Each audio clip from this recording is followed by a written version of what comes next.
Good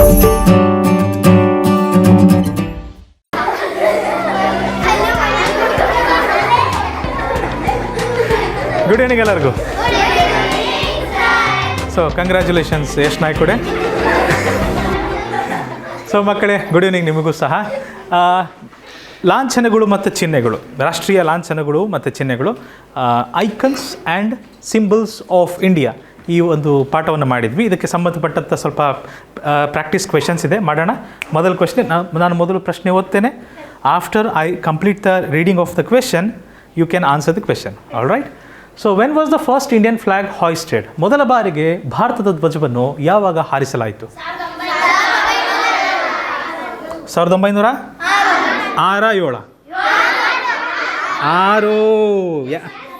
1906. ಎಲ್ಲಿ ಹಾರಿಸಿದ್ರು?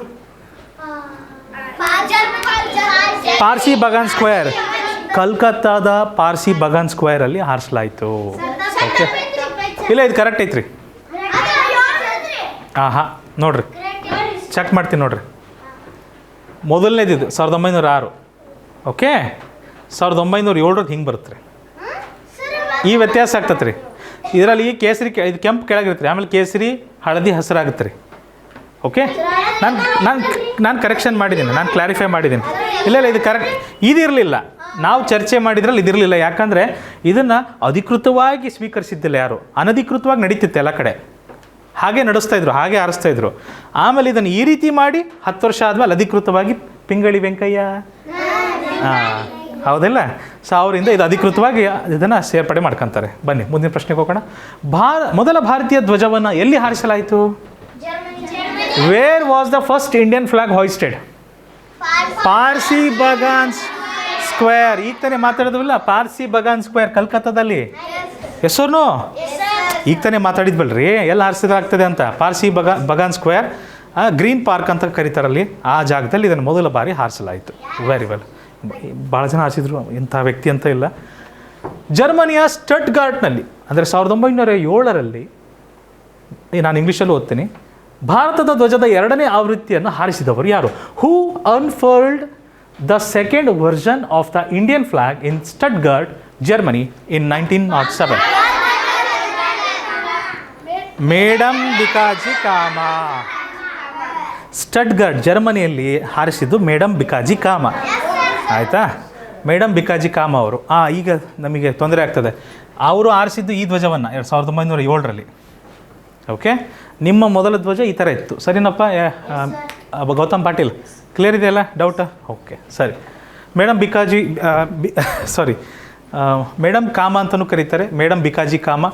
ಇವರು ಅಂತಾರಾಷ್ಟ್ರೀಯ ಸೋಷಲಿಸ್ಟ್ ಸಮ್ಮೇಳನದಲ್ಲಿ ಹಾರಿಸಲಾಗ್ತದೆ. ಇಂಟರ್ನ್ಯಾಷನಲ್ ಸೋಷಲಿಸ್ಟ್ ಕಾನ್ಫರೆನ್ಸ್ನಲ್ಲಿ ಇದನ್ನು ಹಾರಿಸ್ತಾರೆ. ವರುಣ್ ಮುಂದೆ ಹೋಗ್ಬೋದಾ? ಅರ್ಥ ಆಗ್ತಿದೆಯಾ Varun? Next question. Okay,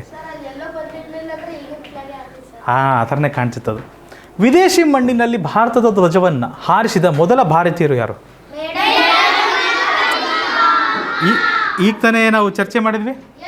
who was the first Indian to unfurl the Indian flag on foreign land? Madam Bhikaji Cama. So ಇವರು ಯಾವ ಜಾಗದಲ್ಲಿ ಹಾರಿಸ್ತಾರೆ?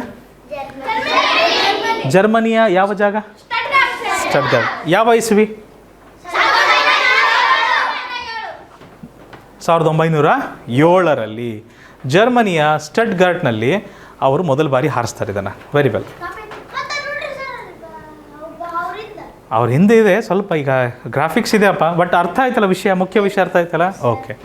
1917ರ ಹೋಮ್ ರೂಲ್ ಚಳುವಳಿಯ ಸಂದರ್ಭದಲ್ಲಿ ಧ್ವಜದ 3ನೇ ಆವೃತ್ತಿಯನ್ನು ಹಾರಿಸಿದವರು ಯಾರು? Who hoisted the 3rd version of the flag during the home rule movement in 1917? Bal Gangadhar Tilak. ಇವ್ರ ಜೊತೆ ಅನ್ನೆ ಬೆಸೆಂಟ್ ಅಂತ ಒಬ್ರು ಇರ್ತಾರೆ. ಇವರೆಲ್ಲರೂ ಸೇರಿ ಹೋಮ್ ರೂಲ್ ಮೂವ್ಮೆಂಟ್ ಅಂತ ಮಾಡ್ತಿರ್ತಾರೆ. ಆಯಿತಾ? ಸೊ ಆ ಸಮಯದಲ್ಲಿ ಇದನ್ನು, ಈ ಒಂದು ಧ್ವಜವನ್ನು ಹಾರಿಸ್ತಾರೆ. ಈ ಥರ ಇತ್ತು ಅದು ನೋಡೋದಕ್ಕೆ. ಓಕೆ, ಹೌದು, ಆ ಥರ ಒಂದು ಧ್ವಜವನ್ನು ಹಾರಿಸ್ತಾರೆ ಅವರು. ಸೊ ಹೋಮ್ ರೂಲ್ ಚಳುವಳಿಯ ಸಂದರ್ಭದಲ್ಲಿ ಬಾಲ್ ಗಂಗಾಧರ್ ತಿಲಕ್ ಅವರು ಮತ್ತು ಆನಿ Besant. Who is that? Ball Gangadhar Tilak and ಆನಿ Besant hoisted the 3rd version of the flag featuring 5 red and 4 green stripes. ಚಲೋ, ಹೌದು, ಆ ಥರ ಕಾಣುತ್ತೆ. ಆವಾಗಿನ ಸಂದರ್ಭಕ್ಕೆ ಅನುಗುಣವಾಗಿ ನೋಡಿರಿ, ನಿಮಗೆ ಹೇಳಿದ್ದೆ ಈ ಧ್ವಜಗಳು ಯಾಕೆ ಬದಲಾಗ್ತಾ ಹೋಗ್ತವೆ ಅಂತ, ಹೌದಿಲ್ವಾ? ಹಾಂ, ಸೊ ಒಬ್ಬೊಬ್ರಿಗೆ ಒಂದೊಂದು ಐಡಿಯಾ ಇರುತ್ತೆ, ಒಬ್ಬೊಬ್ರಿಗೆ ಒಂದೊಂದು ಕಲ್ಪನೆ ಇರುತ್ತೆ. ಅದನ್ನು ಅವರು ಅಳವಡಿಸ್ಕೊಂತ ಬದಲಾಯಿಸ್ತಾ ಕೊನೆಗೆ ಇವತ್ತು ಈ ಥರ ಇದೆ. ಮುಂದಿನ ಏನಾಗುತ್ತೋ ಗೊತ್ತಿಲ್ಲ, ಮುಂದೇನೋ ಆಗದೇ ಇರಲಿ ಅಂತ ಆಶಯ, ಬಟ್ ಆಗ್ಬೋದು ಗೊತ್ತಿಲ್ಲ. ಮತ್ತೇನಾದರೂ ನಮ್ಮ ಭಾರತ 2 ಭಾಗ ಆಯಿತು, ಆಗಲ್ಲ ಮಕ್ಕಳೇ. ನಾವು ಭಾಳ ಸ್ಟ್ರಾಂಗ್ ಆಗಿದ್ದೀವಿ, ನಾವು ಯಾರು ಭಾಗ ಆಗಲ್ಲ. ಆಯಿತಾ? ಚಲೋ. 1931ರಲ್ಲಿ ಭಾರತೀಯ ರಾಷ್ಟ್ರೀಯ ಕಾಂಗ್ರೆಸ್ ಅಂಗೀಕರಿಸಿದ ಧ್ವಜವನ್ನು ವಿನ್ಯಾಸಗೊಳಿಸಿದವರು ಯಾರು? Who design the flag adopted by the Indian National Congress in 1931? Pingali Venkayya. But ನನಗೆ ಇನ್ನೊಂದು ಮಾತು ಹೇಳಬೇಕು. ನೀವು ಪಿಂಗಳಿ ವೆಂಕಯ್ಯ ಡಿಸೈನ್ ಮಾಡಿದ್ರು ಸರಿ, ಬಟ್ ಇವರು ಸಹ ಸ್ವಾತಂತ್ರ್ಯ ಹೋರಾಟಗಾರರು. ಇವರು ಯಾವ ರಾಜ್ಯದವರು?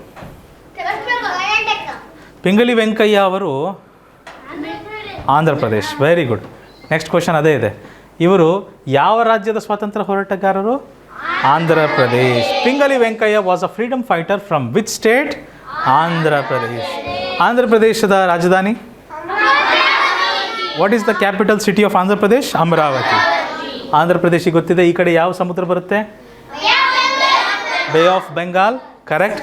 ಆಂಧ್ರ ಪ್ರದೇಶ ಜೊತೆ ಕರ್ನಾಟಕ ಇದೆ, ತಮಿಳುನಾಡು ಇದೆ, ತೆಲಂಗಾಣ ಇದೆ, ಸ್ವಲ್ಪ ಛತ್ತೀಸ್ಗಢ, ಒಡಿಶಾ ಇದೆ. ಫ್ಯಾಂಟಾಸ್ಟಿಕ್. ಅಲ್ಲ, ಛತ್ತೀಸ್ಗಢ ಬರೋದಿಲ್ಲ ಅಷ್ಟು. ಛತ್ತೀಸ್ಗಢ ಇಲ್ಲಿವರೆಗೂ ಬರುತ್ತೆ. ಒಡಿಶಾ ಬರುತ್ತೆ. ಮತ್ತು ಈ ಕೋಸ್ಟಿಗೆ ನದರನ್ ಸಿರ್ಕಾರ್ಸ್. ಗುಡ್. 1931ರ ಧ್ವಜದ ಮಧ್ಯಭಾಗದಲ್ಲಿರುವ ಯಾವ ಚಿಹ್ನೆಯನ್ನು ಬಳಸಲಾಗಿತ್ತು? Which symbol was used in the centre of 1931 flag? ಭಾರತದ ಬಾವುಟದ ನಡುವೆ ಯಾವ ಚಿಹ್ನೆಯನ್ನು ಬಳಸಲಾಗಿತ್ತು 1931ರಲ್ಲಿ? ಇವಾಗಲ್ಲ. ಭಾಳ ಜನ ಏನಾಗ್ಬಿಡ್ತಾರೆ, ಅಶೋಕ ಚಕ್ರ 1900 ಅದರ ನಂತರ ಬಂದಿದ್ದದು. ಹೌದಾ? ಇದನ್ನು 1931ರಲ್ಲಿ ನಮ್ಮ ಭಾರತದ ಬಾವುಟದ ನಡುವೆ ಏನಿತ್ತು? ಚರಕ. ಕರೆಕ್ಟ್. Spinning wheel. ಹಾಂ.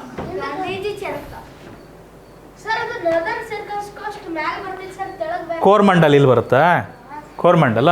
ಆಯ್ತು, ಇಲ್ಲಿವರೆಗೂ ಕೋರ್ಮಂಡಲ್. ಇಲ್ಲಿ ಮೇಲ್ಗಡೆಯಿಂದ ನದನ್ ಸಿರ್ಕಾರ್ಸ್. ಫೈನ್. ಇಲ್ಲಿ ಕಾಣುತ್ತಲ್ಲಪ್ಪ, ಇಲ್ಲಿ ನದನ್ ಸಿರ್ಕಾರ್ಸ್, ಕೋರ್ಮಂಡಲ್. ಚಲೋ. ಫೈನ್. Good observation. ಸೊ ಚರಕ ಇತ್ತು ಮಕ್ಕಳೇ, ಬಾವುಟದ ನಡುವೆ ಏನಿತ್ತು? ಚರಕ. ಇದು ಚರಕನ ಎದಕ್ಕೆ ಬಳಸ್ತಾರೆ ಅಂತ ಗೊತ್ತಾ? ನೋ. ಬಟ್ಟೆ ಮೊದಲು ಮಾಡೋಕ್ಕೆ ದಾರ ಬೇಕು ತಾನೆ? ಆ ನೂಲನ್ನ, ಹತ್ತಿಯಿಂದ ನೂಲನ್ನು ಮಾಡಲಿಕ್ಕೆ ಚರಕ ಬೇಕು. ಹತ್ತಿನ ನೂಲು ಮಾಡೋದಕ್ಕೆ ಚರಕ ಬೇಕು. ಆಯಿತಾ? ಹೌದು. ಅದಕ್ಕೂ ಅಂದರೆ ಇದು ತೋರಿಸಿದ್ದಾರೆ. ಈ ಥರ ಇರ್ತಿದ್ದಿಲ್ಲ, ಈ ಬೇರೆ ಥರನೂ ಇರ್ತಿದ್ವು. ಚಿಕ್ಕವು ಇದ್ದಾವೆ. ಅವಾಗ ಚರಕದಿಂದ ಹತ್ತಿನ ನೂಲು ಮಾಡಿ ಆಮೇಲೆ ನೂಲುಗಳನ್ನು ನೇಯ್ದು ಬಟ್ಟೆ ಮಾಡ್ತಾರೆ. ಹೌದು. ಸಂವಿಧಾನ ಸಭೆಯು ಪ್ರಸ್ತುತ ರಾಷ್ಟ್ರೀಯ ಧ್ವಜವನ್ನು ಯಾವಾಗ ಅಂಗೀಕರಿಸಿತು? When was the present day national flag embraced by the constituent assembly of India?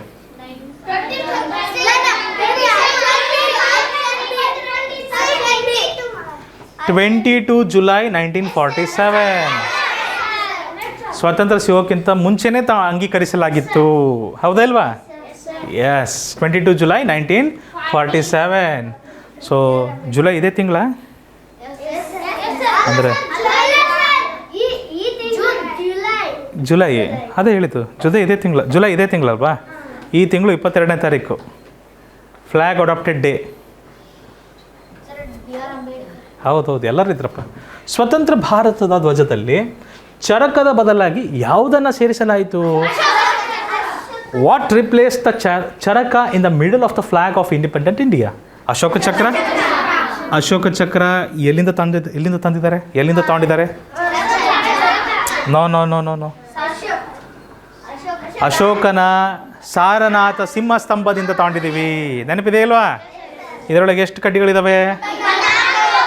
Okay. 24 ಗಂಟೆ ಮತ್ತು ಪ್ರಗತಿಯ ಸಂಕೇತವಾಗಿ ತೋರಿಸಲಾಗ್ತದೆ. ಮತ್ತು ಪ್ರತಿ 2 ಕಡ್ಡಿಗಳ ನಡುವೆ ಎಷ್ಟು ಡಿಗ್ರಿ ಇದೆ? 15 ಡಿಗ್ರಿ. ಎಷ್ಟು ಡಿಗ್ರಿ ಇದೆ? 15 ಡಿಗ್ರಿ. 2 ಕಡ್ಡಿಗಳ ನಡುವೆ ಯಾವಾಗಲೂ ಎಷ್ಟು ಕೋನ ಇರುತ್ತೆ? ಡಿಗ್ರಿ. 15 ಡಿಗ್ರಿಗೆ ಗೊತ್ತಿರಲಿ. ರಾಷ್ಟ್ರೀಯ ಧ್ವಜದ ಮೇಲ್ಭಾಗದಲ್ಲಿರುವ ಕೇಸರಿ ಬಣ್ಣವು ಏನನ್ನು ಸೂಚಿಸುತ್ತದೆ? ಧೈರ್ಯ ಮತ್ತು ತ್ಯಾಗ. ಬಿಳಿ ಬಣ್ಣ ಏನು ತೋರಿಸುತ್ತೆ? ಶಾಂತಿ ಮತ್ತು ಸತ್ಯ. ಶಾಂತಿ, ಸತ್ಯ, ಪವಿತ್ರತೆ, ಅದು ಬಿಳಿ ಬಣ್ಣ ತೋರಿಸುತ್ತೆ. ಆಯಿತಾ? ಓಕೆ. ಹಸಿರು ಏನು ತೋರಿಸುತ್ತೆ? ಸಮೃದ್ಧಿ ತೋರಿಸುತ್ತೆ ಮಕ್ಕಳೇ. ಅರ್ಥ ಆಯ್ತಾ? ಸೊ ಧೈರ್ಯ ಮತ್ತು ತ್ಯಾಗ, ಕರೇಜ್ ಆ್ಯಂಡ್ ಸ್ಯಾಕ್ರಿಫೈಸ್, ಅದು ಕೇಸರಿ ಬಣ್ಣ ತೋರಿಸುತ್ತೆ ಮಕ್ಕಳೇ. ರಾಷ್ಟ್ರೀಯ ಧ್ವಜದ ಬಿಳಿ ಬಣ್ಣವು ಏನನ್ನು ತೋರಿಸುತ್ತದೆ? ಶಾಂತಿ ಮತ್ತು ಸತ್ಯ, ಶಾಂತಿ, ಶುದ್ಧತೆ, ಇದೆಲ್ಲವನ್ನು ತೋರಿಸ್ತದೆ. ಆಯಿತಾ? ಸೊ ಧ್ವಜದ ಮಧ್ಯಭಾಗದಲ್ಲಿರುವ ಬಿಳಿ ಬಣ್ಣವು ಇದನ್ನೆಲ್ಲ ತೋರಿಸ್ತದೆ. ಗೊತ್ತಿದೆಯಲ್ಲ ಮಕ್ಕಳೇ? ಮತ್ತು ಹೆಚ್ಚು ಇದು ಎಕ್ಸ್ಪ್ಲನೇಷನ್ ಬೇಡ. ರಾಷ್ಟ್ರೀಯ ಧ್ವಜದ ಕೆಳಭಾಗದಲ್ಲಿರುವ ಹಸಿರು ಬಣ್ಣವು ಏನನ್ನು ಪ್ರತಿನಿಧಿಸುತ್ತದೆ? What does the green colour in the national flag represent? Prosperity. ಮಕ್ಕಳೇ, ನಾವು ಕನ್ನಡ ಮಾಧ್ಯಮದಲ್ಲಿ ಸ್ವಲ್ಪ ಓದ್ತಾ ಇದ್ದೇವೆ. ಬಹುತೇಕರು ಆನ್ಲೈನಲ್ಲೂ ಬಹುತೇಕರು ಕನ್ನಡ ಮಾಧ್ಯಮದಲ್ಲೂ ಓದ್ತಾ ಇದ್ದಾರೆ. ನಮ್ಮಲ್ಲಿ ಕೆಲವರು ಇಂಗ್ಲೀಷ್ ಮಾಧ್ಯಮದಲ್ಲೂ ಓದ್ತಾ ಇದ್ದಾರೆ. ನಾವು ಸ್ವಲ್ಪ ಇದ್ರ ಮೂಲಕ ಇಂಗ್ಲೀಷ್ನೂ ಕಲಿಬೋದಾ? ಹಲೋ, ಅಂದರೆ ನೋಡಿರಿ, ಸಮೃದ್ಧಿಗೆ ಏನಂತಾರೆ? ಪ್ರಾಸ್ಪೆರಿಟಿ ಅಂತಾರೆ ಇಂಗ್ಲೀಷಲ್ಲಿ. ಶಾಂತಿಗೆ ಏನಂತಾರೆ? ಪೀಸ್. ಸತ್ಯ ಅಂದರೆ ಟ್ರೂತ್. ಅಸತ್ಯ ಅಂದರೆ ಫಾಲ್ಸ್, ಲೈ. ತ್ಯಾಗ ಸ್ಯಾಕ್ರಿಫೈಸ್. ತ್ಯಾಗ ಮಾಡೋದು ಅಂದರೆ ಏನಂತೀವಿ ಇಂಗ್ಲೀಷಲ್ಲಿ? ಸ್ಯಾಕ್ರಿಫೈಸ್. ಇದ್ರ ಜೊತೆಲಿ ಇಂಗ್ಲೀಷ್ನು ಸ್ವಲ್ಪ ಕಲ್ತು ಬಿಡಬೇಕು. ಓಕೆ, ಚಲೋ. ಅಕ್ಷಯ್, ಹಸಿರು ಬಣ್ಣ ಏನು ತೋರಿಸುತ್ತೆ? ಸಮೃದ್ಧಿಯ ಸಂಕೇತ, ಫಲವತ್ತತೆಯ ಸಂಕೇತವಾಗಿ ತೋರಿಸ್ತಾರೆ. ಧ್ವಜದ ಮಧ್ಯಭಾಗದಲ್ಲಿರುವ ಅಶೋಕ ಚಕ್ರವನ್ನು ಏನೆಂದು ಕರೆಯಲಾಗ್ತದೆ? What is the Ashoka Chakra in the centre of the flag known as? ಕಾನೂನು ಅಥವಾ ಧರ್ಮದ ಚಕ್ರ. ವೀಲ್ ಆಫ್ ಲಾ ಆರ್ ಧರ್ಮ. ಅಶೋಕ ಚಕ್ರ ಎಲ್ಲಿಂದ ತಾಂಡಿದ್ವಿ? ನಾವು ಹೇಳಿದ್ವಲ್ವಾ? ಇಲ್ಲಿಂದ ತಾಂಡಿದ್ದೀವಿ ತಾನೇ? S R no? ವೆರಿ ಕಲ್ಲಲ್ಲಿ ಮಾಡಿರೋದಪ್ಪ ಅದು. ಅಶೋಕ ಚಕ್ರದಲ್ಲಿ ಎಷ್ಟು ಕಡ್ಡಿಗಳು ಇದ್ದಾವೆ? How many spokes are there in Ashoka Chakra? 24. ತಮಗೆಲ್ಲರಿಗೂ ಗೊತ್ತಿದೆ. This is very easy. ಪ್ರತಿ 2 ಈ ಕಡ್ಡಿಗಳ ನಡುವೆ, ಸ್ಪೋಕ್ಸ್ ನಡುವೆ ಎಷ್ಟು ಡಿಗ್ರಿ ಇರುತ್ತೆ? 15 ಡಿಗ್ರಿ. ನೆನಪಿರುತ್ತೆ? Very good. ಅಶೋಕ ಚಕ್ರವು ಯಾವ ಬಣ್ಣದಲ್ಲಿದೆ ಮಕ್ಕಳೇ? ಯಾವ ನೀಲಿ? ಲೈಟ್ ಬ್ಲೂನಾ ನೇವಿ ಬ್ಲೂನಾ? Navy blue. ನೌಕಾ ನೀಲಿ ಭಾಳ ಡಾರ್ಕ್ ಇರುತ್ತೆ, ಈ ಬಣ್ಣದಿರುತ್ತೆ ಅದು, ನೀಲಿ ಕಲರ್ ಆಗಿ. ಹೌದಿಲ್ಲ? ಲೈಟ್ ಬ್ಲೂ ಇರೋದಿಲ್ಲ. ಲೈಟ್ ಬ್ಲೂ ಆಕಾಶ ಇರುತ್ತೆ, ಸ್ಕೈ ಬ್ಲೂ ಅದು. ಓಕೆ. ಭಾರತದ ರಾಷ್ಟ್ರೀಯ ಧ್ವಜದ ಉದ್ದ ಮತ್ತು ಅಗಲ ಮಕ್ಕಳೇ, ಉದ್ದ ಇಷ್ಟು, ಅಗಲ ಅದರ ಅನುಪಾತ ಎಷ್ಟು? ಇದೇ ಬಂದ್ಬಿಡ್ತು.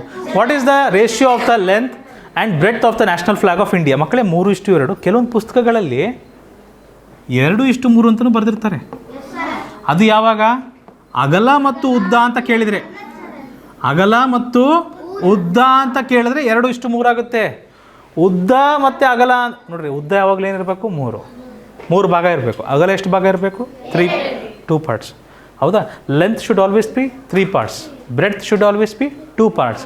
ಸೊ ಲೆಂತ್ ಇಷ್ಟು ಬ್ರೆಡ್ತ್ ಅಂತ ಬಂದರೆ 3:2 ಆಗುತ್ತೆ. ಬ್ರೆಡ್ತ್ ಇಷ್ಟು ಲೆಂತ್ ಅಂತ ಬಂದರೆ, ಅಗಲ ಇಷ್ಟು ಉದ್ದ ಅಂತ ಬಂದರೆ 2:3 ಆಗುತ್ತೆ. ಅರ್ಥ ಆಯ್ತಾ? ಈ ಪ್ರಶ್ನೆನ ಯಾವ ರೀತಿ ಕೇಳ್ತಾರೆ ಅದಕ್ಕೆ ತಕ್ಕಂತೆ ನೀವು ಬರಿಬೇಕು. ಸರಿನಾ? Very good. ಸೊ ಇದನ್ನು ನೋಡಿದ್ದೀರಾ ನೀವು? ಒಂದು ವೇಳೆ ಕರೆಕ್ಟಾಗಿ ಇದು 3 ಭಾಗ ಆಗುತ್ತೆ, ಮತ್ತು ಇದನ್ನು ನಾವು 2 ಭಾಗ ಮಾಡ್ಬೋದು. ಕರೆಕ್ಟಾಗಿ ಅರ್ಧ ಭಾಗ ಮಡಿಸಿ ಮತ್ತು 3 ಸರಿ ಮಡಿಸಿಬಿಟ್ರೆ 6 ಭಾಗ ಆಗುತ್ತೆ. ಒಂದು ವೇಳೆ ನೀವು ಬಣ್ಣಗಳ ಜೊತೆಗೆ ಕರೆಕ್ಟಾಗಿ ಮಡಿಸ್ತೀರಾ ಅಂದರೆ, ಈ ಥರ ಮಡಿಸ್ಬಿಟ್ರೆ ಇದು ಕರೆಕ್ಟಾಗಿ ಎಷ್ಟು ಭಾಗ ಆಗುತ್ತೆ ಮಕ್ಕಳೇ? 9 ಸಮಾನ ಭಾಗಗಳಾಗಿ ಭಾಗ ಆಗುತ್ತೆ. ಇದು ಎಷ್ಟು ಭಾಗ ಆಗುತ್ತೆ? 9 ಸಮಾನ ಭಾಗಗಳಾಗಿ ಭಾಗ ಆಗುತ್ತೆ. ಓಕೆ, ಚಲೋ ಜಿ. ನೆಕ್ಸ್ಟ್ ಕ್ವೆಶನ್ಗೆ ಹೋಗೋಣ. 29 ಮೇ 1953 ಅನಿಲ್ ಮೌಂಟ್ ಎವರೆಸ್ಟ್ ಮೇಲೆ ಮೊದಲ ಬಾರಿಗೆ ಭಾರತದ ರಾಷ್ಟ್ರೀಯ ಧ್ವಜವನ್ನು ಹಾರಿಸಿದವರು ಯಾರು? Who became the first person to hoist the Indian national flag on the Mount Everest on 29 May 1953?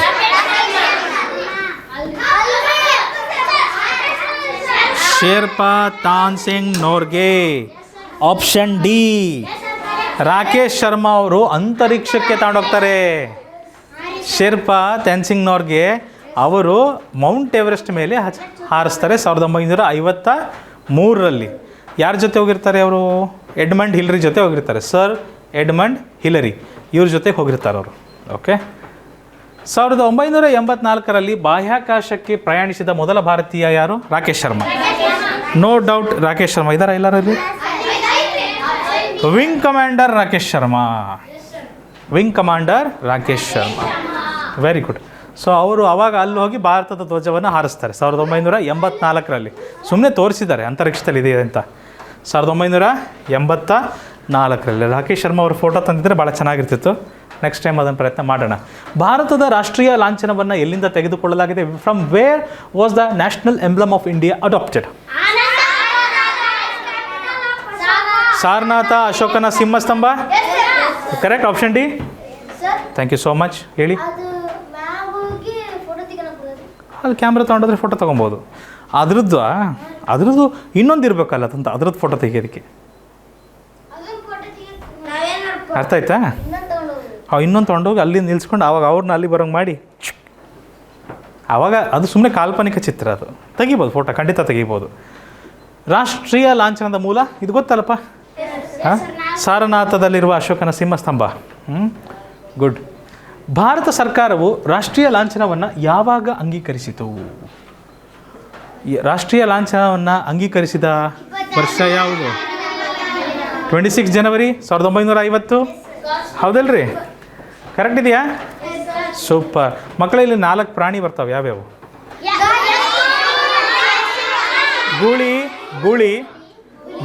ಹುಲಿ ಅಲ್ಲ, ಸಿಂಹ. ಗೂಳಿ, ಸಿಂಹ, ಕುದುರೆ, ಆನೆ. ಗುಡ್. ರಾಷ್ಟ್ರೀಯ ಲಾಂಛನದಲ್ಲಿ ಎಷ್ಟು ಸಿಂಹಗಳಿದ್ದಾವೆ? 4 ಸಿಂಹಗಳಿದ್ದಾವೆ. 3 ಅಲ್ಲ, 4 ಇದೆ. ಈ ಥರ 4 ದಿಕ್ಕಿಗೂ ಒಂದೊಂದು ಸಿಂಹ ಇರುತ್ತೆ. ಅರ್ಥ ಆಯ್ತಾ? ಓಕೆ, ಮುಂದೆ ಹೋಗ್ಬೋದಾ? ನನಗೆ 5 ಅನಿಸುತ್ತೆ. ಈ ಕೆಳಗಡೆ ಒಂದಿರುತ್ತಲ್ಲ, ಅದನ್ನು ಎಣಿಸೋದಿಲ್ಲ. ಎದ್ರೊಳಗೆ? ಈ ಸಿಂಹದೊಳಗಡೆನೂ ಸಿಂಹನ? ಅದೇಂಗ್ರಿ? ಅದು ಗಂಡು ಸಿಂಹ. ಆಯಿತಾ? ಓಕೆ. ಸೊ ಆ ಥರ ಎಲ್ಲ ಹೇಳೋಕ್ಕಾಗಲ್ಲಪ್ಪ. ಬಟ್ ಮೇಲಾಗಿ ಮುಖ್ಯವಾಗಿ ಮೇಲ್ನೋಟದಲ್ಲಿ ಯಾವ ಕಾಣ್ತಾವಲ್ಲ ಅವನೇ ಎಣಿಸ್ತೀವಿ ನಾವು 4 ಅಂತ. ಓಕೆ. ರಾಷ್ಟ್ರೀಯ ಲಾಂಛನದಲ್ಲಿರುವ ಸಿಂಹಗಳು ಏನನ್ನು ಪ್ರತಿನಿಧಿಸುತ್ತವೆ? ಗರ್ಜನೆ ಅಲ್ಲಪ್ಪ, ಧೈರ್ಯ, ಶಕ್ತಿ, ಹೆಮ್ಮೆ ಮತ್ತು ವಿಶ್ವಾಸ. What do the Lions on the emblem represent? Courage, power ಮತ್ತು ಪ್ರೈಡ್. ಅರ್ಥ ಆಯ್ತಾ? ಕರೇಜ್, ಪವರ್ ಮತ್ತು ಪ್ರೈಡ್ ಮತ್ತು confidence. Correct, and confidence. Okay. ರಾಷ್ಟ್ರೀಯ, ನೀವು ನೋಡಿರ್ಬೋದು ಇವತ್ತೆಲ್ಲ ಟೀ ಶರ್ಟ್ ಇವತ್ತು ಏನಾರು ಮಾಡ್ಕೊಂಡ್ರೆ ಅದ್ರ ಮೇಲೆ ನೋಡ್ರಿ ಸಿಂಹದ್ದೆಲ್ಲ ಹಾಕ್ಕೊಂಡಿರ್ತಾರೆ ಅವರು. ಹೌದಲ್ವಾ? ಸೊ ಆ ಸಿಂಹದ ಚಿತ್ರ ಇರುವ ಟೀ ಶರ್ಟ್ ಹಾಕೊಂಬಿಟ್ಟು ಅವರೇ ಸಿಂಹ ಅನ್ಕೊಂಡ್ಬಿಡ್ತಾರೆ. ಆದರೆ ಒಂದು ನಾಯಿ ಮರಿ ಬಂದ್ಬಿಟ್ಟು ಸಾಕು ಓಡೋಗ್ಬಿಡ್ತಾರೆ. ಓಕೆ. ರಾಷ್ಟ್ರೀಯ ಲಾಂಛನದ ಪೀಠದ ಮೇಲಿರುವ ಪ್ರಾಣಿಗಳು ಯಾವುವು? Which animals are engraved on the abacus of national emblem? ಒಂದು ನಿಮಿಷ. ಸಿಂಹ ಇದೆ, ಹುಲಿ, ಚಿರತೆ ಇದೆಯಾ? ಇದು ಬರಲ್ಲ. ಖಡ್ಗಮೃಗ ಇದೆಯಲ್ಲಿಂದ ಬಂತು? ಜಿಂಕೆ, ಹಸು, ಜಿಂಕೆ ಇದೆಯಾ? ಆಪ್ಷನ್ ಬಿನೇ ಕರೆಕ್ಟ್. ಗೂಳಿ, ಕುದುರೆ ಮತ್ತು ಆನೆ. ಕರೆಕ್ಟ್. ಗೂಳಿ, ಕುದುರೆ, ಆನೆ, ಸಿಂಹ. ಕರೆಕ್ಟ್ ಇದೆಯಾ? ಸೂಪರ್. ಭಾರತದ ರಾಷ್ಟ್ರೀಯ ಘೋಷಣಾ ವಾಕ್ಯ ಯಾವುದು?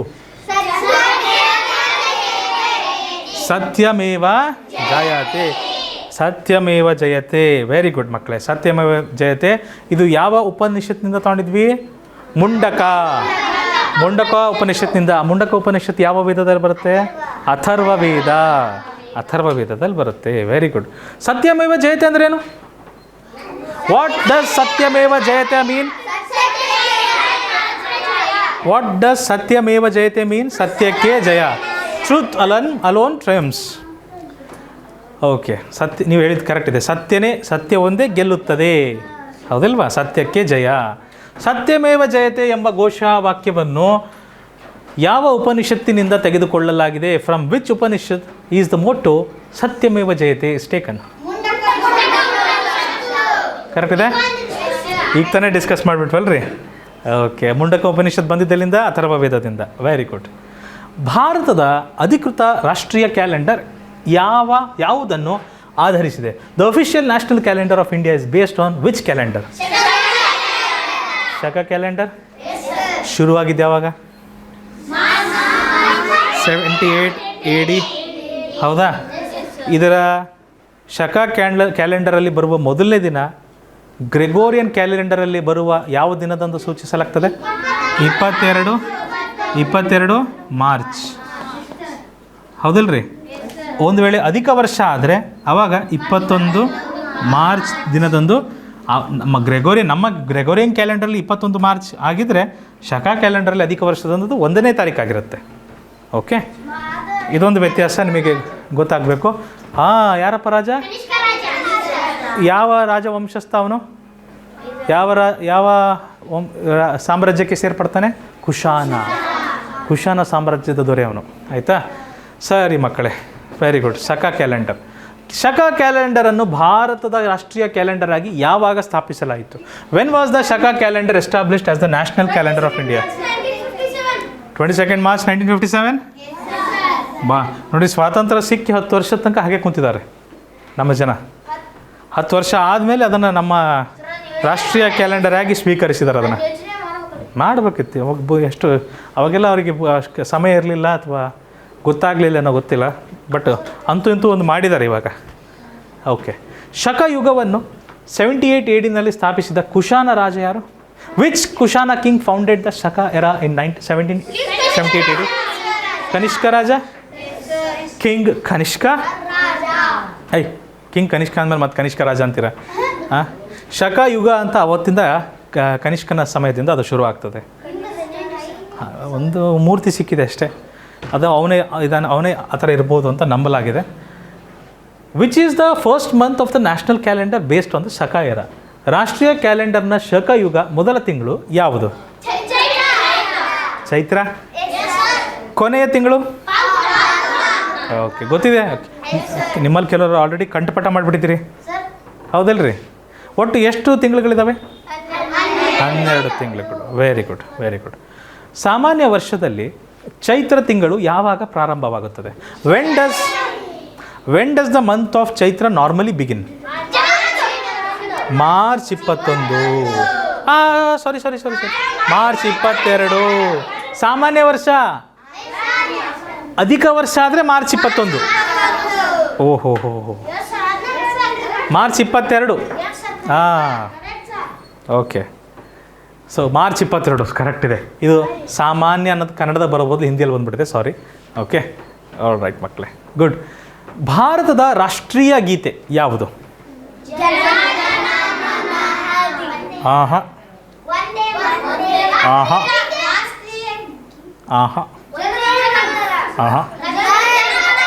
Which is the national anthem of India? Janagana Mana ಮಕ್ಕಳೇ. ನ್ಯಾಷನಲ್ ಆ್ಯಂಥಮ್ ಅಂದರೆ ಜನಗಣಮನ. ಓಕೆ, ನ್ಯಾಷನಲ್ ಆ್ಯಂಥಮ್ ಅಂದರೆ ಜನಗಣಮನ. ನ್ಯಾಷನಲ್ ಸಾಂಗ್ ಅಂದರೆ ವಂದೇ ಮಾತರಂ. ಇದನ್ನು ಮೊದಲ ಬಾರಿ ಯಾವಾಗ ಹಾಡ್ತಾರೆ? ಸಂವಿಧಾನ ಸಭೆ ಹಾಡೋದಲ್ಲ, ಇದನ್ನು ಯಾವಾಗ ಅಂಗೀಕರಿಸ್ತಾರೆ? ಜನವರಿ 24, 1950 ಅಂಗೀಕರಿಸಲಾಗ್ತದೆ. ಓಕೆ, ಜನವರಿ 24. ಜನಗಣಮನ ಗೀತೆಯನ್ನು ಮೂಲತಃ ಬಂಗಾಳಿಯಲ್ಲಿ ಬರೆದವರು ಯಾರು? ನಮ್ಮ ರಾಷ್ಟ್ರೀಯ ಗೀತೆ ಇವರು ಬರೆದರು, ಸರಿ. ನಮ್ಮ ದೇಶದ ನ್ಯಾಷನಲ್ ಆ್ಯಂಥಮ್ ಅಷ್ಟೇ ಅಲ್ಲ, ಬಾಂಗ್ಲಾದೇಶದ ನ್ಯಾಷನಲ್ ಆ್ಯಂಥಮ್ನು ಸಹ ಇವರೇ ಬರೆದಿದ್ದಾರೆ. ಅಮರ್ ಸೋನಾರ್ ಬಾಂಗ್ಲಾ ಅಂತ ಒಂದು ಬರ್ತದೆ ಹಾಡು, ಅದನ್ನು ಸಹ ಅವರೇ ಬರೆದಿದ್ದಾರೆ. ಓಕೆ, ಘೋಷ್. ರವೀಂದ್ರನಾಥ್ ಟ್ಯಾಗೋರ್ ಅವರು ಭಾರತದ ಜೊತೆಗೆ ಇನ್ನು ಯಾವ ದೇಶದ ರಾಷ್ಟ್ರಗೀತೆಯನ್ನು ಬರೆದಿದ್ದಾರೆ? ಅವ್ರು ಡಿಸ್ಕಸ್ ಮಾಡಿಬಿಟ್ಟು ಅದೇ ಬಂದ್ಬಿಡ್ತು ನೋಡ್ರಿ, ರಾಜಧಾನಿ Dhaka. Anyways, so Amar sonar Bangla ನಮ್ಮದು ಜನಗಣಮನ, ಅವ್ರದ್ದು ಅಮರ್ ಸೋನಾರ್ ಬಾಂಗ್ಲಾ ಅಂತ ಬರೆದಿದ್ದಾರೆ. ಇರಲಿ. ಭಾರತದ ರಾಷ್ಟ್ರಗೀತೆಯನ್ನು ಮೊದಲ ಬಾರಿಗೆ ಯಾವಾಗ ಮತ್ತು ಎಲ್ಲಿ ಹಾಡಲಾಯಿತು? ವಾವ್, ರಾಷ್ಟ್ರಗೀತೆನ ಯಾವಾಗ ಮತ್ತು ಎಲ್ಲಿ ಹಾಡಿದರು?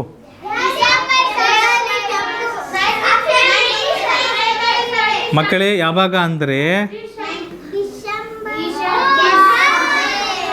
INC ಅಧಿವೇಶನ ಆಗುತ್ತೆ 1911ರಲ್ಲಿ.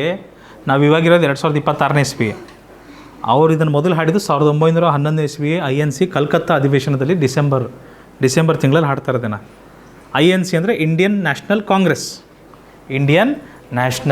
ಕಾಂಗ್ರೆಸ್. ಅಲ್ಲೆಲ್ಲರೂ ಒಟ್ಟುಗೂಡ್ತಾರೆ. ಆ ಸಮಯದಲ್ಲಿ ಈ ಹಾಡನ್ನು ಹಾಡಲಾಗ್ತದೆ. ಜನ ಎಲ್ಲರೂ ಸೇರಿ ಹಾಡ್ತಾರೆ. ರಾಷ್ಟ್ರಗೀತೆಯನ್ನು ಬಂಗಾಳಿಯಿಂದ ಹಿಂದಿ ಉರ್ದು ಭಾಷೆಗೆ ಭಾಷಾಂತರಿಸಿದ INA ಅಧಿಕಾರಿ ಯಾರು? Which INA officer translated the anthem from Bengali to Hindi and Urdu? ಯಾರು? ನೋಡ್ರಿ, ನೇತಾಜಿ ಸುಭಾಷ್ ಚಂದ್ರ ಬೋಸ್ ಅವರಿಗೆ ಉರ್ದು ಬರ್ತಿತ್ತೋ ಇಲ್ಲ ಗೊತ್ತಿಲ್ಲ. ಕ್ಯಾಪ್ಟನ್ ರಾಮ್ ಸಿಂಗ್ ಇವರಂತೂ ಅಲ್ಲ. ಲಾಲಾ ಲಜಪತ್ ರಾಯ್ ಅವರಿಗೆ ಇಷ್ಟು ಟೈಮ್ ಇದ್ದಿದ್ದಲ್ಲ.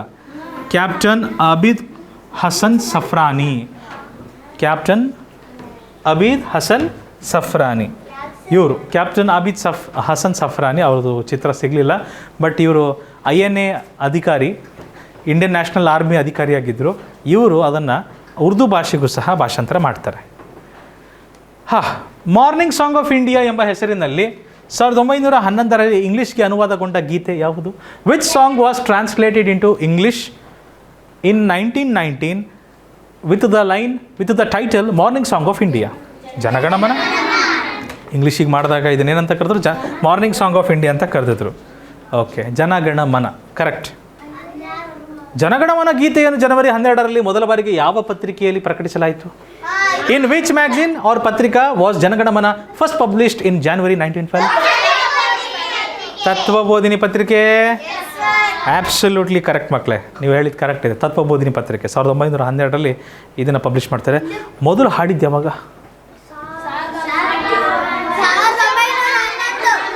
1911. ಎಲ್ಲಿ? ಕಲ್ಕತ್ತಾದಲ್ಲಿ ಇಂಡಿಯನ್ ನ್ಯಾಷನಲ್ ಕಾಂಗ್ರೆಸ್ ಅಧಿವೇಶನದಲ್ಲಿ, ಹೌದಲ್ವಾ? 1911 ಕಲ್ಕತ್ತಾದಲ್ಲಿ ಹಾಡಲಾಗ್ತದೆ. ಬಂಗಾಳಿ ಇರಬೇಕಮ್ಮ. ರಾಷ್ಟ್ರಗೀತೆಯ ಪೂರ್ಣ ಆವೃತ್ತಿಯನ್ನು ಹಾಡಲು ತೆಗೆದುಕೊಳ್ಳುವ ಸಮಯ ಎಷ್ಟು? What is the playing time for the full version of the national anthem? 52 second correct ಇದೆ. ಸೂಪರ್. 52 ಸೆಕೆಂಡ್ ಒಳಗೆ ಕರೆಕ್ಟಾಗಿ ಹಾಡಿ ಮುಗಿಸ್ಬಿಡಬೇಕು. ಹೆಚ್ಚು ತೊಗೊಬಾರ್ದು, ಕಡಿಮೆನೂ ತೊಗೊಬಾರ್ದು. ಸಾಮಾನ್ಯವಾಗಿ ಇಷ್ಟಕ್ಕೆ ಮಾಡೋದು ಕಷ್ಟ ಆಗುತ್ತೆ ಮನುಷ್ಯರಿಗೆ. ಒಂದು ಸ್ವಲ್ಪ ಹೆಚ್ಚು ಕಮ್ಮಿ ಆಗ್ಬೋದು. 48ರಿಂದ 52ರೊಳಗೆ ಮಾಡಿದ್ರೆ ಉತ್ತಮ. ಓಕೆ, ಭಾರತದ ರಾಷ್ಟ್ರೀಯ ಹಾಡು ನ್ಯಾಷನಲ್ ಸಾಂಗ್ ಯಾವುದು? What is the national song of India? ಒಂದೇ. ಜಾಸ್ತಿ ಹಾಡಾಗಿಲ್ಲ ನೋಡಿ, ಹೇಳಿದ್ದಾರೆ ಯಾರು? ರಾಜೇಂದ್ರ ಪ್ರಸಾದ್ ಅವರು ಹೇಳಿದ್ದಾರೆ, ಒಂದೇ ಜನಗಣಮನ ಈ ಹಾಡಿಗೆ ಎಷ್ಟು ಗೌರವ, ರಾಷ್ಟ್ರಗೀತೆಗೆ ಎಷ್ಟು ಗೌರವ ಇದೆಯೋ ರಾಷ್ಟ್ರೀಯ ಹಾಡು ನ್ಯಾಷನಲ್ ಸಾಂಗಿಗೂ ಸಹ ಅಷ್ಟೇ ಗೌರವವನ್ನು ಕೊಡಬೇಕು ಅಂತ ಹೇಳಲಾಗಿದೆ. ಹೌದಲ್ವಾ? ಸೊ ಹೌದು. ಅದು ಸಮಾನ ಸ್ಥಾನಮಾನ ಇದೆ ಮಕ್ಕಳೇ. ಇದನ್ನು ಸಂವಿಧಾನ ಸಭೆಯು ರಾಷ್ಟ್ರಗೀತೆಗೆ ಸಮಾನವಾದ ಸ್ಥಾನವನ್ನು ನೀಡಿ ಅಂಗೀಕರಿಸಲಾಗಿದೆ. ಓಕೆ, ಈ ಹಾಡನ್ನು ವಂದೇ ಮಾತರಂ ಗೀತೆಯನ್ನು ಸಂಸ್ಕೃತ ಭಾಷೆಯಲ್ಲಿ ಬರೆದವರು ಯಾರು? ಬಂಕಿಮಚಂದ್ರ ಚಟರ್ಜಿ. ಕರೆಕ್ಟ್ ಇದೆಯಾ? Who wrote the Vande Mataram in Sanskrit language? It was Bankimchandra Chatterjee. ಆಮೇಲೆ ಈ ಬಂಕಿಮಚಂದ್ರ ಚಟರ್ಜಿಯವರು ಅದನ್ನು ಸಂಸ್ಕೃತ ಭಾಷೆಗೆ ಬರೆದ್ರು ಸರಿ. ಆದರೆ ವಂದೇ ಮಾತರಂ ಗೀತೆಯನ್ನು ಬಂಕಿಮಚಂದ್ರ ಚಟರ್ಜಿ ಅವರ ಯಾವ ಪ್ರಸಿದ್ಧ ಕಾದಂಬರಿಯಿಂದ ತೆಗೆದುಕೊಳ್ಳಲಾಗಿದೆ? From which famous novel of Bankim Chandra Chatterjee was Vande Mataram taken? ಆನಂದಮಠ್. ಈ ಕಾದಂಬರಿಯಿಂದ ವಂದೇ ಮಾತರಂ ಗೀತೆಯನ್ನು ತೆಗೆದುಕೊಳ್ಳಲಾಗಿದೆ. All good? ಚಾಲಜಿ. ಆನಂದಮಠ್ ಸರಿಯಾದ ಉತ್ತರ. ಪುಸ್ತಕದ ಹೊರಗಡೆ ಇರೋ ಕವರ್ ಅದು. 1896ರ ಭಾರತೀಯ ರಾಷ್ಟ್ರೀಯ ಕಾಂಗ್ರೆಸ್ ಅಧಿವೇಶನದಲ್ಲಿ 1896ರ ಭಾರತೀಯ ರಾಷ್ಟ್ರೀಯ ಕಾಂಗ್ರೆಸ್ ಅಧಿವೇಶನದಲ್ಲಿ ವಂದೇ ಮಾತರಂ ಗೀತೆಯನ್ನು ಸಾರ್ವಜನಿಕವಾಗಿ ಹಾಡಿದವರು ಯಾರು? ಹೂ sang Vande Mataram publicly at the Indian National Congress session in 1986? Rabindranath Tagore ಮಕ್ಕಳೇ. ರವೀಂದ್ರನಾಥ್ ಟ್ಯಾಗೂರ್ ಅವರು ಈ ಹಾಡನ್ನು ಸಾರ್ವಜನಿಕವಾಗಿ ಹಾಡ್ತಾರೆ, ವಂದೇ ಮಾತರಂ ಹಾಡನ್ನು. ಓಕೆ, ಹೌದು. ಕಲ್ಕತ್ತಾ, ಅದು ಕಾಳಿಕತಾ ಅಂತ ಇತ್ತು ಹೆಸರು, ಅದು ಹಂಗಾಯಿತು. Which river was declared as the national river of India by Pradhanmantri Manmohan Singh ಇನ್ 2008? ಪ್ರಧಾನಿ ಮನಮೋಹನ್ ಸಿಂಗ್ ಅವರು 2008ರಲ್ಲಿ ಭಾರತದ ರಾಷ್ಟ್ರೀಯ ನದಿ ಎಂದು ಯಾವುದನ್ನು ಘೋಷಿಸಿದರು? ಕರೆಕ್ಟ್ ಇದೆ, ಗಂಗಾ ನದಿ. ಹೌದಲ್ರಿ? ಗಂಗಾ ನದಿಯಲ್ಲಿ ಒಂದು ರೀತಿ ಡಾಲ್ಫಿನ್ಗಳು ಬರ್ತಾವೆ, ನೋಡಿದ್ದೀರಾ? ಗಂಗಾ ನದಿನ ಇಡ್ಬೋದಿತ್ತು, ಬಟ್ ಈಗ ಎಲ್ಲ ಭಾಳ ಜನ ಅದನ್ನು ಅದೇ ಹೆಸರಲ್ಲಿ ಹೇಳ್ತಾ ಬಂದುಬಿಟ್ರಲ್ಲ. ಈಗ ಬದಲಾಯಿಸೋದು ಕಷ್ಟ ಆಗುತ್ತೆ. ಗಂಗಾ ನದಿಯಲ್ಲಿ ಒಂದು ರೀತಿ ಡಾಲ್ಫಿನ್ಗಳು ಸಿಗ್ತವೆ, ಗ್ಯಾಂಜೆಟಿಕ್ ಡಾಲ್ಫಿನ್ಸ್. ಆ ಗಂಗಾ ನದಿಯಲ್ಲಿ ಸಿಗೋ ಡಾಲ್ಫಿನ್ಗಳ ವೈಜ್ಞಾನಿಕ ಹೆಸರೇನು? What is the scientific name? What gangetica? Platanista? Platanista? ಹಾಂ, ಪ್ಲಾಟನಿಸ್ಟಾ ಗ್ಯಾಂಜೆಟಿಕಾ, ಬರೀ ಗ್ಯಾಂಜೆಟಿಕಾ ಅಲ್ಲ. ಓಕೆ. 2010ರಲ್ಲಿ ಭಾರತದ ರಾಷ್ಟ್ರೀಯ ಪರಂಪರೆಯ ಪ್ರಾಣಿ, ನ್ಯಾಷನಲ್ ಹೆರಿಟೇಜ್ ಅನಿಮಲ್ ಎಂದು ಯಾವುದನ್ನು ಘೋಷಿಸಲಾಯಿತು? Which animal, I am sorry, ಯಾರದು? Which animal was declared as the national heritage animal of India in 2008? 2010 ಅಲ್ಲ, ನೀವು ಮಧ್ಯೆ ಮಾತಾಡಿದ್ರೆ ಕಷ್ಟ ಆಗುತ್ತೆ ಈ ಥರ. ಸೊ ಯಾವುದಪ್ಪ? ಭಾರತೀಯ ಆನೆ. ಹಾಂ, ಪ್ರತೀಕ್ ಎಲ್ಲಿದ್ದಾರೆ? ಪ್ರತೀಕ್. ಭಾರತೀಯ ಆನೆ, ಇದರ ಸೈಂಟಿಫಿಕ್ ನೇಮ್ ಏನು? ಪ್ರತೀಕ? Elephas maximus indicus. Elephas maximus indicus. Okay. So Asian ಆನೆ, ಭಾರತೀಯ ಆನೆ 2010ರಲ್ಲಿ ಇದಕ್ಕೆ ರಾಷ್ಟ್ರೀಯ ಪರಂಪರೆಯ ಪ್ರಾಣಿ ಅಂತ ಘೋಷಣೆ ಮಾಡ್ತಾರೆ. ಏಷ್ಯಾದಲ್ಲೆಲ್ಲ ಕಂಡು ಬರುತ್ತೆ ಇದು, ಹಾಗಾಗಿ ನಮ್ಮ ದೇಶ ಅಷ್ಟೇ ಅಲ್ಲ. Which animal was the national animal of India until 1972 before 1973? ಅಂದರೆ ಅದರ ಅರ್ಥ 1973ಕ್ಕಿಂತ ಮುಂಚೆ, 1973ಕ್ಕಿಂತ ಮೊದಲು ಭಾರತದ ರಾಷ್ಟ್ರೀಯ ಪ್ರಾಣಿ ಯಾವುದಾಗಿತ್ತು? 1973 ಆದಮೇಲೆ ಹುಲಿ.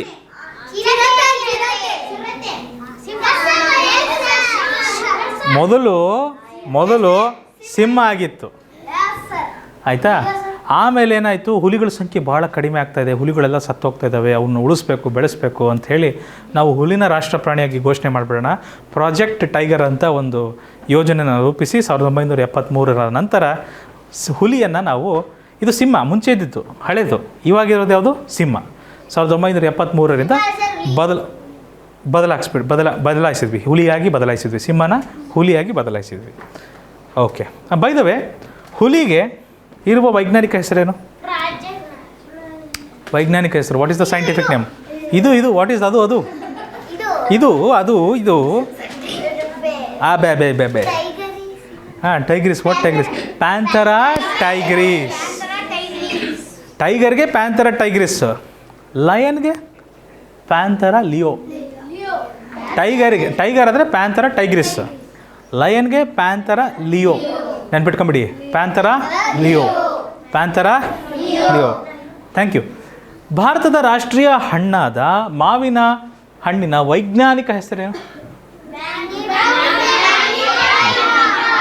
Mangifera indica. So what is the scientific name of mango, the national fruit of India? Mangifera indica. Ficus benghalensis ಇದ್ಯಾರ್ದು? ಫಿಕಸ್ ಬೆಂಗಾಲೆನ್ಸಿಸ್ ಆಲದ ಮರ, ಬ್ಯಾನನ್ ಟ್ರೀ, ರೈಟ್? ಮತ್ತು ನೆಲುಂಬು ನೂಸಿಫೆರಾ? ಕಮಲ್ದು. ನೆಲುಂಬು ನೂಸಿಫೆರಾ ಲೋಟಸ್ ಫ್ಲವರ್ದು ಸೈಂಟಿಫಿಕ್ ನೇಮ್ ಆಗ್ತದೆ. Good. All right. ಅಯ್ಯಯ್ಯೋ. ಭಾರತದ ರಾಷ್ಟ್ರೀಯ ವೃಕ್ಷವಾದ ಆಲದ ಮರದ ವೈಜ್ಞಾನಿಕ ಹೆಸರೇನು? What is the scientific name of the banyan tree, the national tree of India? Option B, ficus benghalensis. Correct ಅಲ್ವಾ? ಓ, ಈಗ ತಾನೇ ಚರ್ಚೆ ಮಾಡಿಬಿಟ್ವಿ. ಮತ್ತೆ ಯಾವುದಿದೆ ಅಲ್ಲಿ? ಮ್ಯಾಂಜಿಫೆರಾ ಇಂಡಿಕಾ ಅಂದರೆ ಮಾವಿನ ಹಣ್ಣು, ನೆಲುಂಬು ನೂಸಿಫೆರಾ ಅಂದರೆ ಕಮಲ್ದವು. ಎಸ್.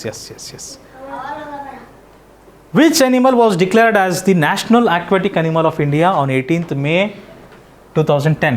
18 ಮೇ 2010ರಂದು ಭಾರತದ ರಾಷ್ಟ್ರೀಯ ಜಲಚರ ಪ್ರಾಣಿ ಎಂದು ಯಾವುದನ್ನು ಘೋಷಿಸಲಾಯಿತು? Ganga dolphin, platanista? ಗುಡ್. ಇದಂತೂ ಗೊತ್ತಿದೆ. ನವಿಲಿಗೆ ಏನಂತಾರೆ? Pavo cristatus. Royal Bengal tiger? Panthera tigris. Okay ಮಕ್ಕಳೇ, ಈಗ ಕೆಲವರಿಗೆ ಕನ್ಫ್ಯೂಷನ್ ಇದೆ. ಸರ್, ರಾಷ್ಟ್ರೀಯ ಜಲಚರ ಅಂದ್ರೇನು, ರಾಷ್ಟ್ರೀಯ ಮೀನು ಅಂದರೆ ಏನು, ಎರಡು ಒಂದೇ ಅಲ್ವಾ ಅಂತ ಹೇಳ್ತಾರೆ. ನಮ್ಮ ದೇಶದಲ್ಲಿ ರಾಷ್ಟ್ರೀಯ ಮೀನನ್ನು ಅಧಿಕೃತವಾಗಿ ಘೋಷಣೆ ಮಾಡಿಲ್ಲ. ಇದು ಮೀನಲ್ಲ, ಡಾಲ್ಫಿನ್ ಮೀನಲ್ಲ. ಡಾಲ್ಫಿನ್ ಮರಿ ಹಾಕುತ್ತೆ, ಡಾಲ್ಫಿನ್ ಹಾಲು ಕೊಡುತ್ತೆ. ಮೀನು ಅಂದರೆ ಮೊಟ್ಟೆ ಇಡಬೇಕು, ಹೌದಾ? ಮೀನು ಮರಿ ಹಾಕಬಾರ್ದು, ಅದಕ್ಕೆ ಮೊಟ್ಟೆ ಇಟ್ಟರೆ ಮೀನಾಗುತ್ತೆ. ಮೊಟ್ಟೆ ಇಡಲ್ಲಲ್ಲ ಇದು. ಹೌದು, ಮೀನು ಮೊಟ್ಟೆ ಇಡ್ತವೆ. ಮೀನುಗಳು ಮೊಟ್ಟೆ ಇಡ್ತವೆ. ಇದು ಸಾಮಾನ್ಯವಾಗಿ ಮೊಟ್ಟೆ ಇಡಲ್ಲ, ಮರಿ ಹಾಕುತ್ತಲ್ವಾ. ಇದು ಸಸ್ತನಿಗಳ ಜಾತಿಗೆ ಸೇರುತ್ತಿದ್ದು. ಓಕೆ. ಸೊ ಹಾಗಾಗಿ ಇದು ಜಲಚರ, ನೀರಲ್ಲಿರುವ ಚರ, ಅಕ್ವೆಟಿಕ್ ಅನಿಮಲ್, ನೀರಲ್ಲಿರುತ್ತೆ. ಸೊ ರಾಷ್ಟ್ರೀಯ ಮೀನಲ್ಲ ಮಕ್ಕಳಿದು, ಆಯಿತಾ? ರಾಷ್ಟ್ರೀಯ ಜಲಚರ, ನ್ಯಾಷನಲ್ ಅಕ್ವಾಟಿಕ್ ಅನಿಮಲ್. ಇಲ್ಲ, ಇನ್ನೂ ಮಾಡಿಲ್ಲ. ಮಕರಾನ ಅಂತ ಒಂದು ಮೀನು ಬರುತ್ತೆ, ಬಟ್ ಆ ಮೀನನ್ನು ಎಲ್ಲರೂ ಹೆಚ್ಚಾಗಿ ಸೇವನೆ ಮಾಡ್ತಾರಲ್ಲ, ಅದಿನ್ನೂ ಚರ್ಚೆಯಲ್ಲಿದೆ, ಅಧಿಕೃತವಾಗಿ ಘೋಷಣೆ ಆಗಿಲ್ಲ ಸರ್ಕಾರದಿಂದ. ಅದು ನಮ್ಮ ದೇಶದಲ್ಲಿ ಸಿಗಲ್ಲಲ್ರಿ, ಗಂಗಾ ನದಿಯಲ್ಲಿ ಸಿಗ್ತಾವ್ರಿ. ಓಕೆ, ಸರಿ ಮಕ್ಕಳೇ, ಇದನ್ನು 18 ಮೇ 2010 ಭಾರತದ ರಾಷ್ಟ್ರೀಯ ಜಲಚರ ಎಂದು ಘೋಷಿಸಲಾಯಿತು. ಜಿ ಕೆಯಲ್ಲಿ ಕ್ವಶನ್ ಹೇಗೆ ಬರುತ್ತೆ ಅಂತ ಹೇಳೋಕ್ಕಾಗಲ್ಲ. ಸೈನಿಕ ಜಿ ಕೆಯಲ್ಲಿ ಪ್ರಶ್ನೆಗಳು ಎಲ್ಲಿ ಯಾವಾಗ ಯಾವ ಥರ ಕೇಳ್ತಾರೆ ಅಂತ ಹೇಳೋಕ್ಕಾಗಲ್ಲ. You can't expect anything. ಪ್ರತಿಯೊಂದು ಪಾಯಿಂಟ್ ಇಂಪಾರ್ಟೆಂಟ್ ಆಗ್ತದೆ. ಕೇಳ್ಬೋದು. National aquatic animal dolphin was adopted as a national aquatic animal on which date? ರಾಷ್ಟ್ರೀಯ ಜಲಚರ ಡಾಲ್ಫಿನನ್ನು, ಗಂಗಾ ನದಿಯ ಡಾಲ್ಫಿನನ್ನು ರಾಷ್ಟ್ರೀಯ ಜಲಚರ ಎಂದು ಯಾವ ದಿನದಂದು ಅಂಗೀಕರಿಸಲಾಯಿತು? ಇಲ್ಲಿ ಎದುರುಗಡೆ ಇದೆ. ವರ್ಷಾಂತ್ಯದಲ್ಲಿ ಎಕ್ಸಾಮ್ ಬರ್ತದೆ. ಎಕ್ಸಾಮ್ ದಿನ ಅವತ್ತು ನೀವು ಕುಂತು ನೋಡಿ ಇದು ನೆನಪು ಮಾಡ್ಕೊಂಡು ಬರಿಬೇಕು. ಸೊ ಅಷ್ಟು ಪ್ರಾಕ್ಟೀಸ್ ಆಗಬೇಕಂದ್ರೆ ಪ್ರತಿಯೊಂದು ಪಾಯಿಂಟ್ ಇಂಪಾರ್ಟೆಂಟ್ ಆಗ್ತದೆ. ಇಂಗ್ಲೀಷ್ ಇರುತ್ತೆ, ಕನ್ನಡನೂ ಇರುತ್ತೆ, ಎರಡೂ ಇರುತ್ತೆ. ಎರಡಲ್ಲಿ ಯಾವುದಾದ್ರು ನೀವು ಆಯ್ಕೆ ಮಾಡ್ಕೊಂಡು ಬರಿಬೋದು. ಓ, ಮುಗಿದೋಗ್ಬಿಡ್ತು.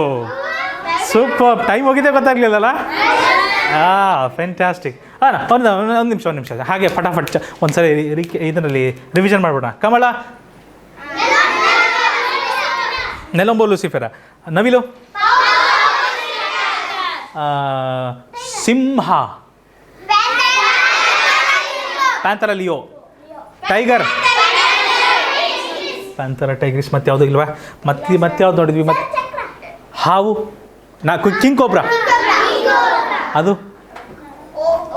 ಓಫಿಯೋಫ್ಯಾಗಸ್ ಹನ್ನ. ಅಕಸ್ಮಾತ್ ಪಶ್ಚಿಮ ಘಟ್ಟದಲ್ಲಿದ್ದರೆ ಅದು ಕಿಂಗ್ ಕೋಬ್ರಾ. ಓಫಿಯೋಫ್ಯಾಗಸ್ ಕಾಳಿಂಗ. ಓಕೆ. ಕುಕ್ಕುರ್ಬಿಟ್ಟ. ಹಾಂ, ಪಂಪ್ಕಿನ್. Mango, ಮ್ಯಾನ್ಸಿಫೆರಾ Indica. ಆಲದ ಮರ. ಕುಕ್ಕುರ್ಬಿಟ್ಟ.